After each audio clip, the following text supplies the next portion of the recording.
Well, hello there. Welcome to the Obi Thorn Alliance. I'm Jacob. And I'm Luke, and we're the YouTube channel that offers the opinion from two different perspectives. That is someone on the autism spectrum, and that is someone who is not. And today, what are we doing, Ian? We're doing our first impressions of a show on Apple TV Plus called Severance, from someone that has finished the show and someone that is up to episode 3.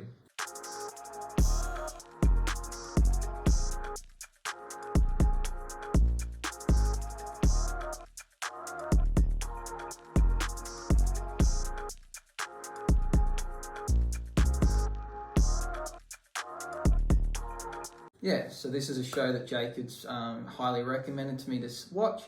3 episodes in, and we thought let's have a discussion and see where it's at, and see what we kind of get from having that of someone that's seen it and someone that hasn't finished it yet. See how that works. So as always, if you like our content, don't forget to like and subscribe, and we'll get into it. So from what I've seen so far of Severance, it's a sci-fi show. I wouldn't say it's futuristic. It'd be set in very similar times to now.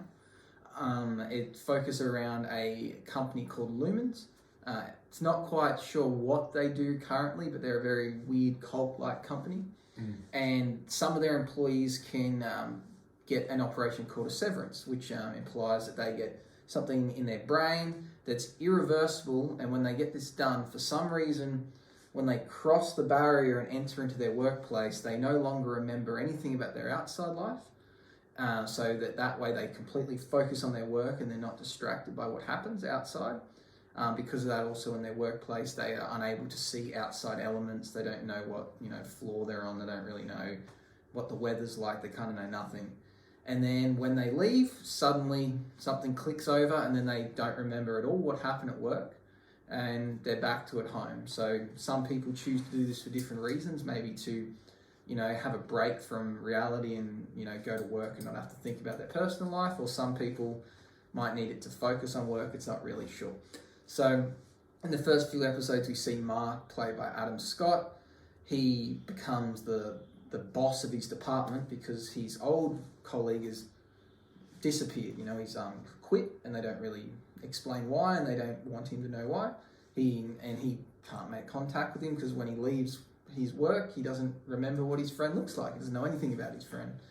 And then it follows a new character, Helly, who's played by Britt Lower, and she is applied for a job, been successful in it, and she's woken up from her severance operation and doesn't understand why she's there or what's going on.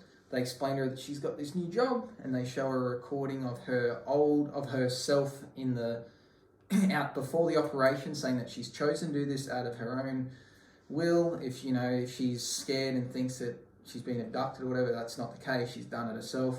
So and then ideally she's going to continue to work there. But as I'm noticing, that's not going to be the case. This organisation has a lot of secrecy.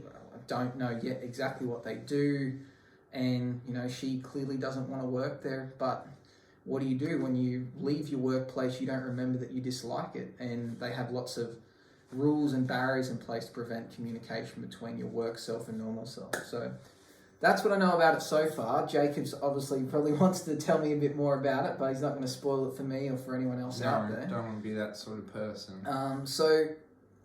So far, like when you first watched it and saw the first few episodes, what were you thinking? Were you enjoying it? At the start, I thought, this is a bit creepy, where's this going? But the more I watched, this is probably the best show that I've seen for how different it is.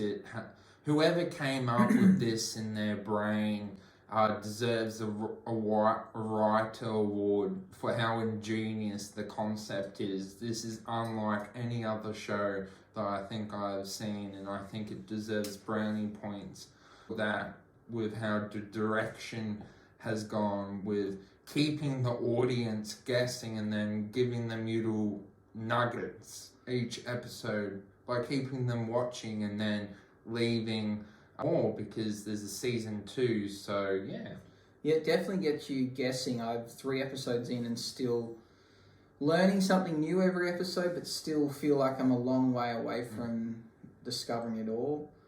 I have some ideas and some theories, but it's actually so absurd and out there that it's there's a good chance that I'm not even close to right. The fact that it has a second season makes it quite appealing, knowing that it's not just a one-off and they've found a way to keep this going. Being on Apple TV I think is notorious for kind of getting things very hit and miss. They either bring out something amazing or something horrible, or they bring out something amazing and then they find a way to make it horrible by the second season. So hopefully that's not the case with this one. What else? How many episodes is there of this show? 9. And they're all about an hour long? Yeah. Yeah, 50 odd minutes to an hour. So there's a lot to watch there. It can seem a bit slow, but it's not. I think because you're engaged and want to know what happens, it doesn't feel slow, but I think from the outside, someone watching it would seem like quite a boring looking show. It's very lacks scenery, it's very slow dialogue, but it's the mystery of what's going on that keeps you engaged for sure. And it makes you think, would you do the surgery with yourself and the lengths that these people would do this to themselves? It makes you ask that question. Yeah, it's definitely a discussion I've had with Jacob and my wife, who's seen it, and talking about would you get this done? What does it do? Imagine how it impact this, and there's just lots of theoretical questions you can have about it. So it's very, very interesting thinking show. And I've got to mention it's also directed by Ben Stiller. Yes. So Ben Stiller, obviously, extremely talented man for doing many, many things, most famously for being funny, but this show is far from that. So it's interesting to see him put his director's hat on and see what he can create out of this. And thinking how would you say the show compares to other shows on Apple TV Plus? I think it's probably I haven't finished it, so I can't say it's the best so far, but I think it's the most interesting. I really like shows like Mythic Quest Season 1 was quite good. I liked Truth Be Told Season 1.